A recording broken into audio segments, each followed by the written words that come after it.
Salam sejahtera Bapak Ibu serta saudara-saudari semua. Untuk mengawali renungan tentang firman Tuhan hari ini, mari kita bersatu dalam doa.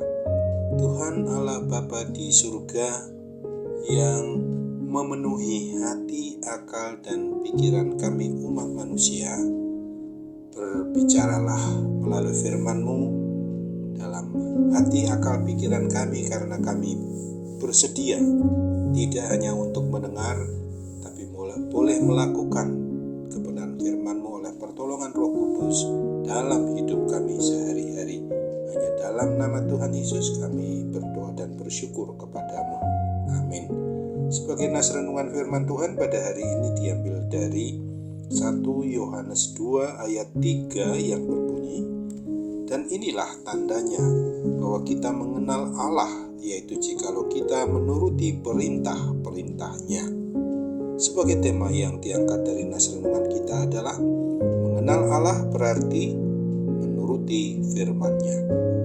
Apabila kita sudah mengaku sebagai pribadi atau keluarga orang yang mengaku beriman percaya kepada Kristus, maka sudah selayaknya kita wajib hidup sama seperti Kristus telah hidup, yang adalah wujud nyata Allah secara manusiawi itu.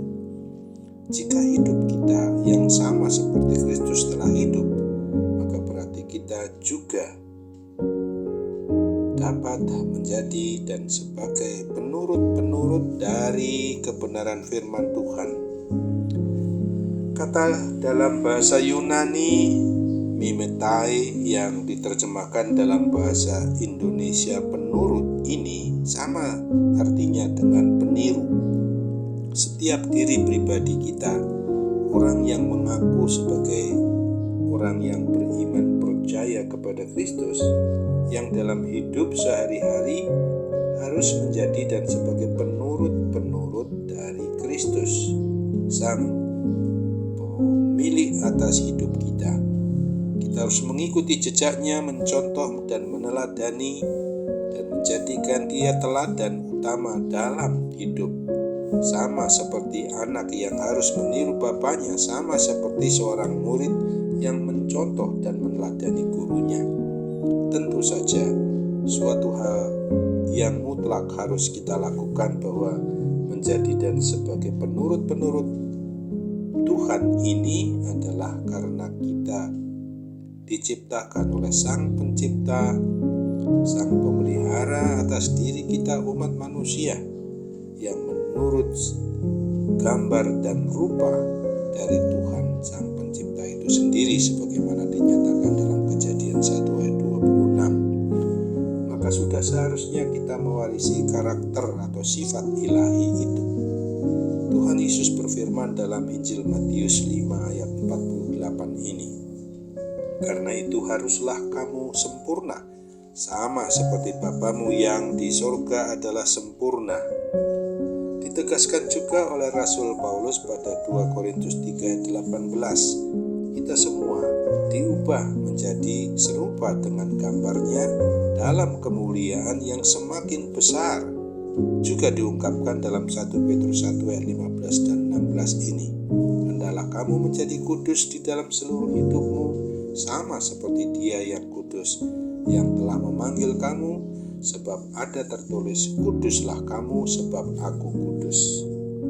Jika hidup kita umat manusia ciptaan dan miliknya ini sama seperti Kristus hidup atau menjadi penurut-penurut perintah firman-Nya ini, berarti hidup kita dalam contoh dan teladan kasih Kristus kepada umat-Nya, sebagaimana diungkapkan juga dalam Efesus 5 ayat 2 ini. "Dan hiduplah di dalam kasih, sebagaimana Kristus Yesus juga telah mengasihi kamu dan telah menyerahkan dirinya untuk kita."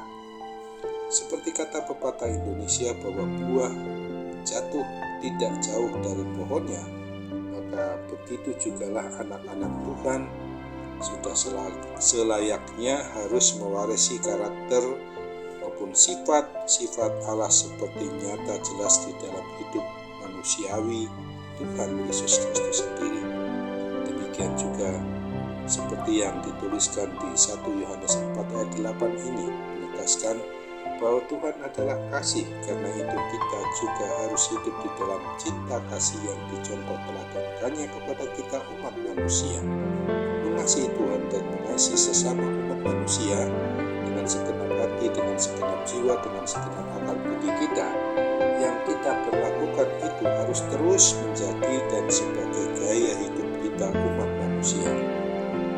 Menjalani hidup sebagai umat manusia yang sudah disuci kuduskan oleh Tuhan Yesus dari kuasa kekotoran dosa, kuasa kematian kekal itu, maka kita umatnya sudah menjadi dan sebagai manusia baru, yang berarti harus membuang semua karakter atau sifat manusia lama yang cenderung mementingkan diri sendiri, mengasihi diri sendiri, dan mengabaikan orang lain. Hidup di dalam kasih Kristus juga berarti mempunyai empati terhadap orang lain di luar diri kita.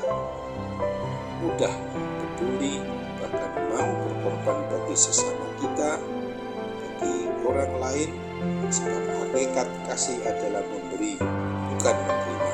Oleh sebab itu ingatlah akan firman Tuhan yang dituliskan dalam Kisah Para Rasul 20 ayat 36 ini, adalah lebih berbahagia memberi daripada menerima.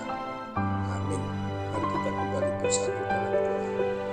Tuhan Allah Bapa di surga, terima kasih untuk firman-Mu yang pada hari ini mengingatkan kami supaya ketika kami mau mengenal Allah itu, berarti bahwa kami umat-Mu ini harus menuruti seluruh kebenaran firman-Mu yang dituliskan di dalam Alkitab sebagai kitab suci kami, orang yang beriman, orang yang percaya kepada Kristus yang adalah Tuhan dan Juru Selamat umat manusia.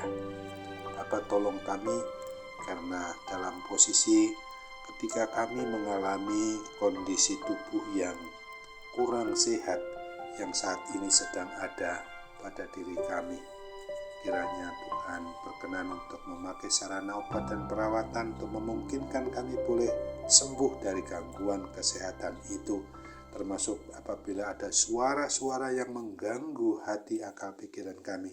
Kiranya Tuhan usir dia dengan kuasa-Mu yang tak tertanding itu. Dalam nama Tuhan Yesus kami mohon kepadamu. Amin.